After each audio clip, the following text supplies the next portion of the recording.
is Tom Price, and welcome to the positive side of 2012.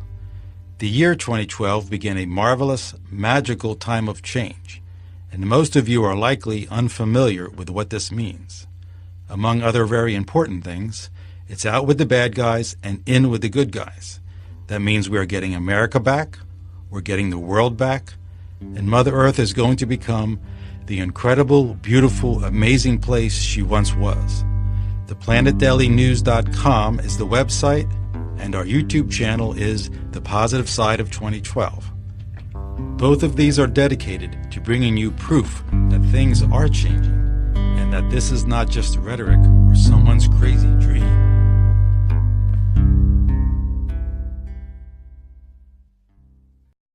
Well, hello again. This is Tom. One of the things that has always intrigued me is, where did President Obama come from? And I'm not talking about the Trump issue of his birth. From my perspective, he just came out of nowhere, defeats Hillary as the Democratic candidate, and here he is president during the 2012 transition, or right before the 2012 transition, a very critical time for mankind.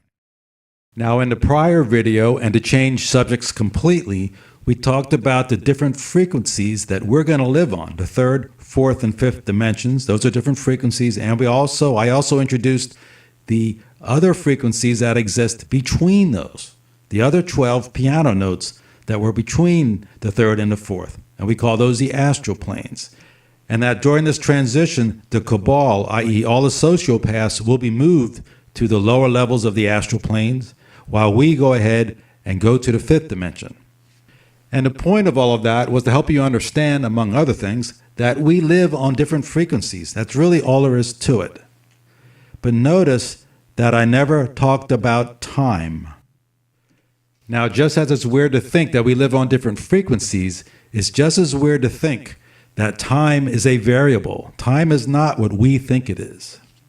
The U.S. government, the dark government, has been very involved in time travel since 1943, or at least that was the first public display of time travel, and that was the Philadelphia experiment, and I'll provide a link to that. That's in World War II, where a ship actually disappeared and reappeared. It disappeared in 1943 and reappeared moments later in 1985. So that was the first public display of time travel. And since then, a whole lot more has happened. And that is what this video is about. I want to jump right into it, and it will bring Obama into that equation as well. This is a clip from Coast to Coast Radio from December of 2015, so it's a year and a half ago. And the guy on it, his name is Andy Bisiago, and he, at that time, announced that he's running for president of the United States, and that he has information on President Obama as a youth. So here you go. Welcome back to Coast AM. I'm your host, Jimmy Church, Andrew D. Bisiago. He's a lawyer from Washington State. He was a participant in 2 secret U.S. defense projects. In the early 1970s, he was a child participant in DARPA's Project Pegasus. And in the early 1980s, he was a young adult participant in the CIA's Mars Jumproom program, which used a revolutionary transport technology to put a human presence on the red planet. Now, let me turn this around on you, Andy. If you were in one of the debates this week, and I hit you with that question about disclosure, what would your answer be? And of course, somebody is going to eventually bring up your participation in Project Pegasus and the Mars Jumproom program. So how are you going to deal with that, and are you prepared for it? Well, I am prepared. I've been defending my life story for over 10 years now. What I would say is that, look, the American people have a right to the truth. They have a right to know the true history of technical development during and after World War II. And they also have a human right to know about the true nature of the cosmos that we inhabit. I'm sure the founders of our country would have taken that position. Now, official state secrecy has been abused for over, for 70 years now to keep back the true information, the true history of extraterrestrial visitation to our planet in antiquity and in modern times. And so I would simply state that if elected president, I would lead a truth presidency, a truth government that would tell the truth about the extraterrestrial situation to the American people. Now, if I was challenged to defend my apparently heretical claims about having participated in time travel and Mars visitation, I would say, wait a minute.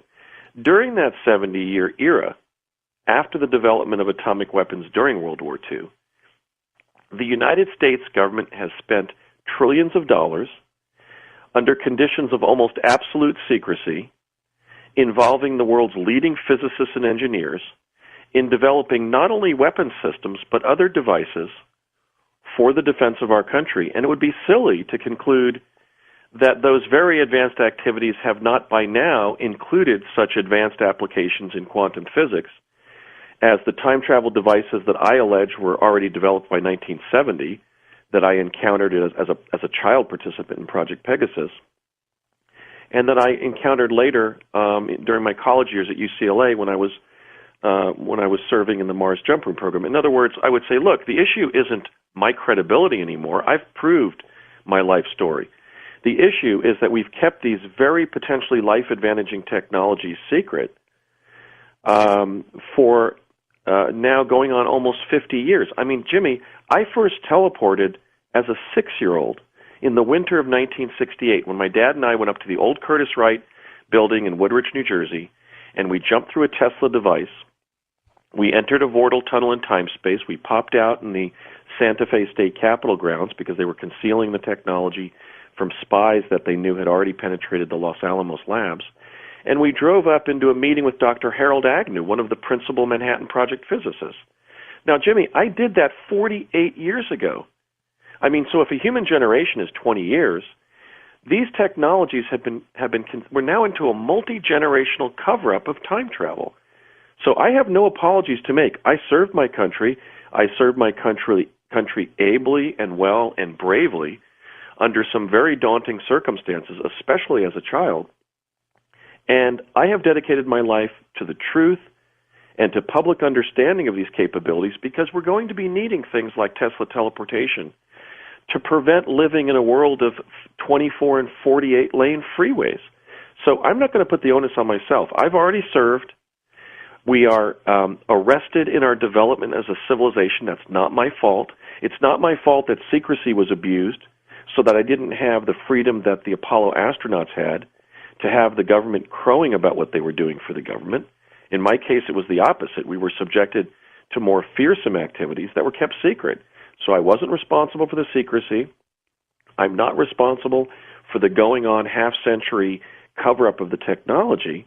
I'm somebody who served my country, and I think I've also served it again. I think my father would be proud of me that I've served the country by bringing this information forward, and now I'm really laying it on the line because I'm seeking the highest office in the land, not just to publicize these technical capabilities, but to lead this country into an era in which we will lead the world in developing global public teleportation.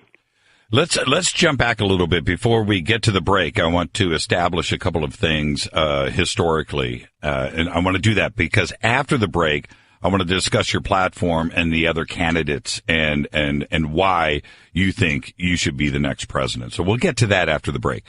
Let's jump back. You were told that this was going to be the year, right? That you were going to run for president in 2016.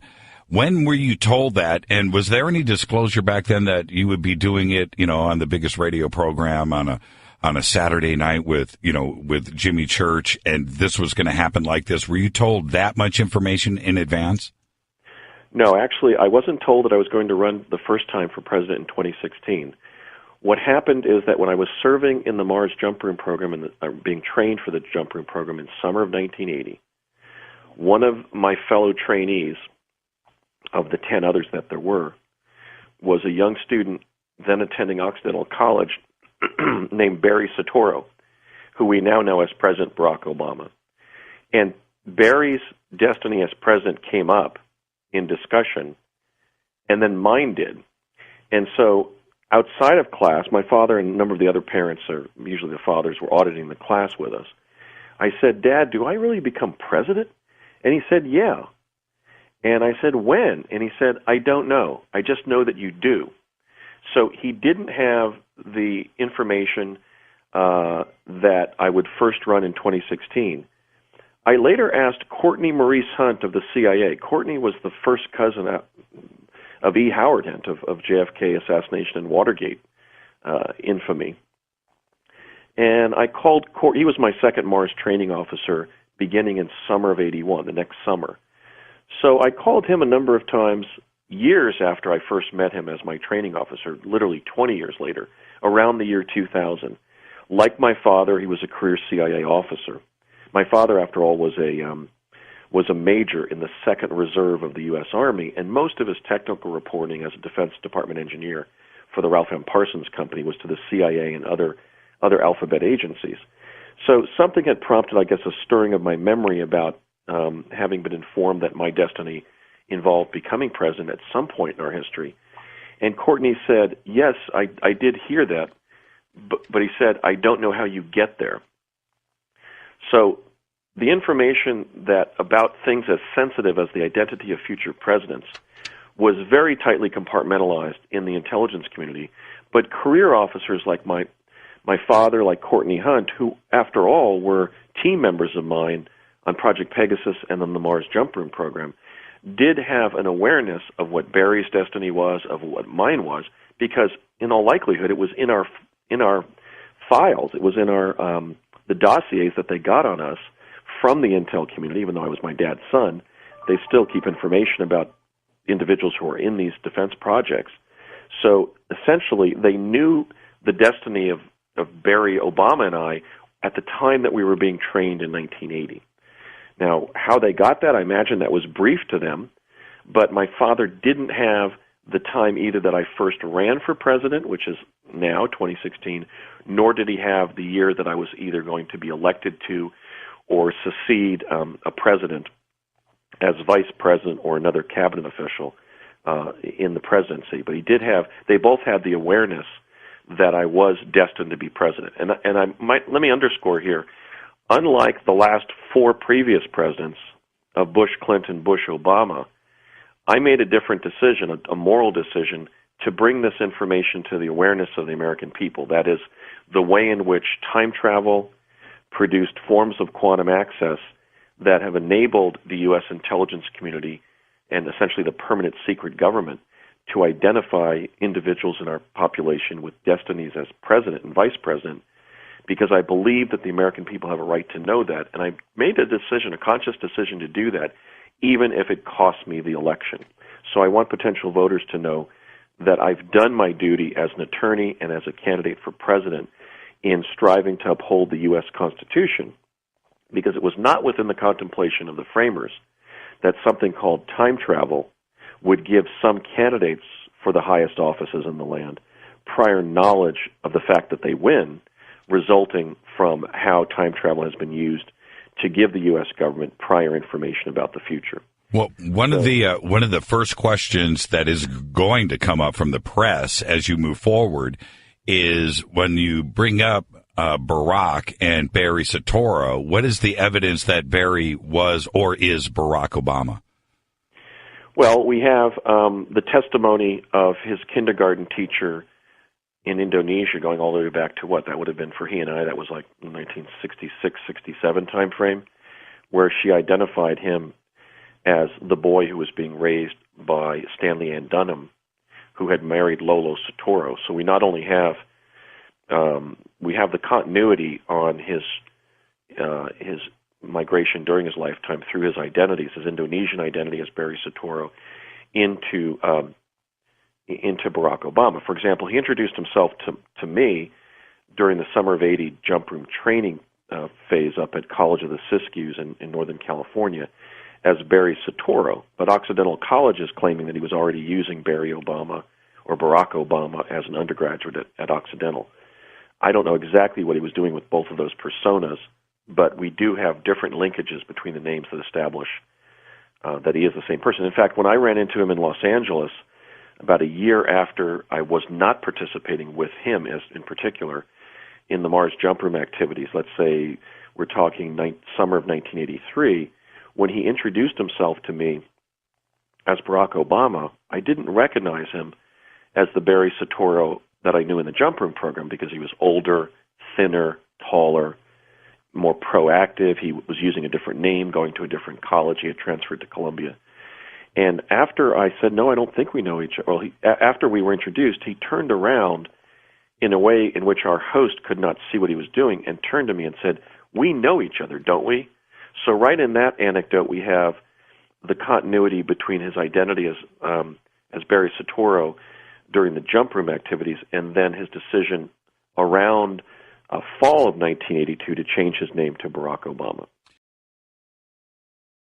Well, but Piracy, well, let me jump in. I don't want to run out of time. There's too much information to get out of you right now. Would you use technology that you've been exposed to combat ISIS? Is there a way to use the Jumproom technology in Syria against ISIS, or time travel too as well? What about that? What about with Project Pegasus? Is there a way to go back and alter what ISIS has done in the past? Well, you can't change the past, because when you time travel to the past, you're in the original event. But this really begs the question of what has been done with the Pegasus generation of technologies, and that is germane to the public discussion of ISIS. For example, the chronovisor technology was fully operational by 1970. Was it ever digitized and placed on a laptop basis, such as was depicted in the feature film Deja Vu with Denzel Washington? Don't the American people have a right to know that? I mean, I don't really want to talk about ISIS. I would rather talk about the first of the three major planks in my platform, which is truth. Okay, so let me just sort of segue here. If we had a government based on truth, we would know whether or not we have the intelligence and defense capability of being able to obtain remote pictures of ISIS, not only in real time, but what the members of ISIS were doing 5 weeks or months or 5 years ago, and what they might be doing on several major timelines 5 weeks, months, or years from now. So this really begs the question of what's happened to these time travel technologies.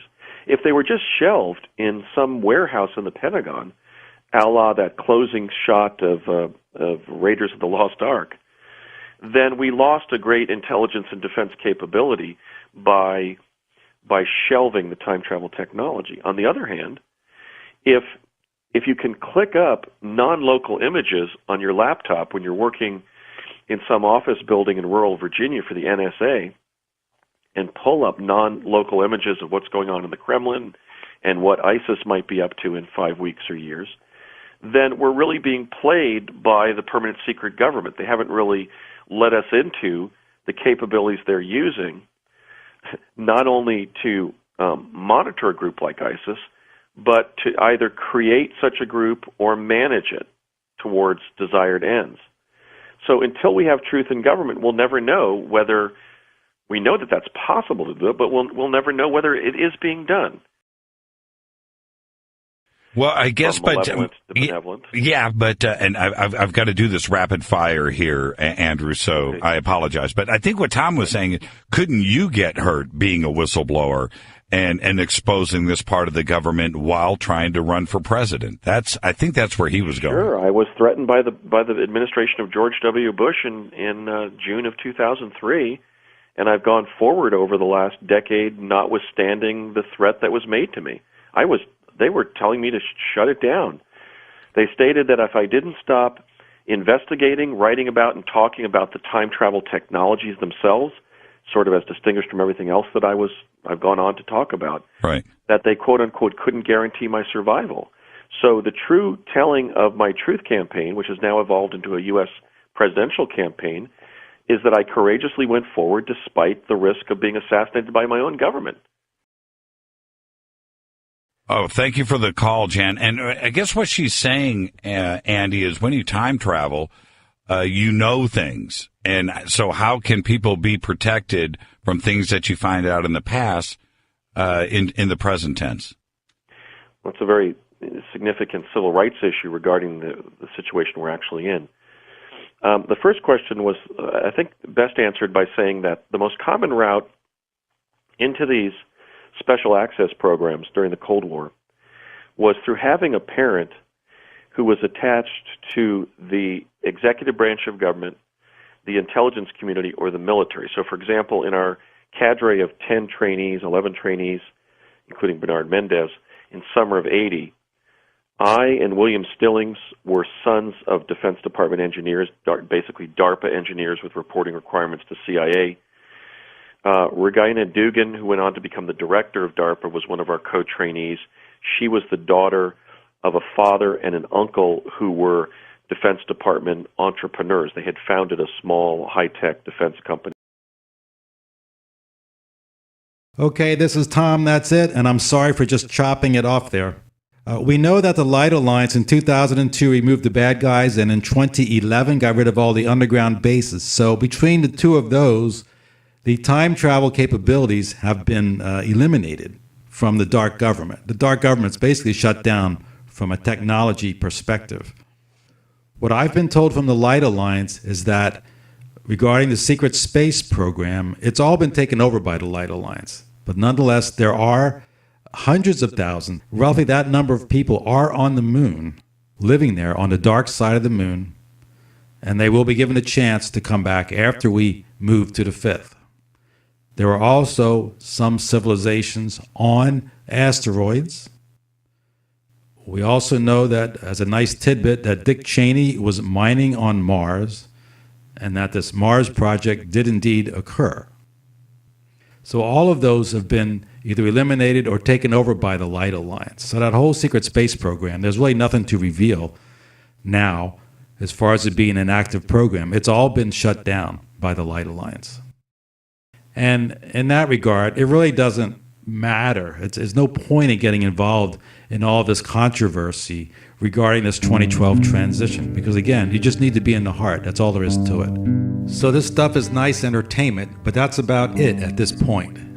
So thank you very much for listening to this entertainment. Thank you.